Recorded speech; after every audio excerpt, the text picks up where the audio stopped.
રાજપુર જેલના સિપાઈ વિરુદ્ધ દુષ્કર્મની ફરિયાદ. સોશિયલ મીડિયાથી સંપર્કમાં આવેલી યુવતીને 15 દિવસ સુધી જેલ ક્વાર્ટરમાં રાખી શારીરિક શોષણ કર્યું. સુરતના છેવાડે આવેલ રાજપુર જેલમાં સિપાઈ તરીકે ફરજ બજાવતા યુવક વિરુદ્ધ બળાત્કારની ફરિયાદ નોંધવામાં આવી છે. સોશિયલ મીડિયા દ્વારા યુવતીના સંપર્કમાં આવેલ આરોપીએ લગ્નની લાલચ આપી શારીરિક સંબંધો બાંધ્યા હોવાની યુવતી દ્વારા પોલીસ ફરિયાદમાં ઉલ્લેખ કરવામાં આવ્યો છે. હાલમાં પોલીસ દ્વારા આરોપીની ધરપકડના ચક્રો ગતિમાન કર્યા છે.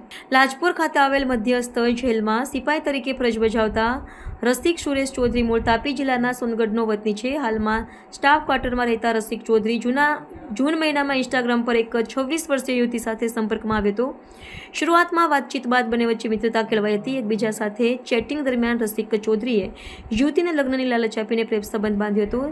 જેલ સિપાઈ રસિક ચૌધરીની મીઠી મીઠી વાતોમાં આકર્ષાઈને યુવતી પણ રસિકની સાથે તેના જેલ ક્વાર્ટરમાં એક પખવાડિયા સુધી સાથે રહી હતી.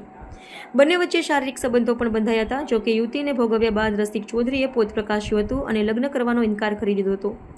અચાનક રસિક ચૌધરીના વાણી વર્તનમાં બદલાવ આવતા યુવતી પણ એક તબક્કે ભાંગી પડી હતી અને જેલ સિપાઈ રસિક ચૌધરી વિરુદ્ધ સચિન પોલીસ મથકમાં ફરિયાદ નોંધાવી હતી. જેને પગલે હાલમાં પોલીસ દ્વારા આરોપીઓની ધરપકડના ચક્રો ગતિમાન કર્યા છે.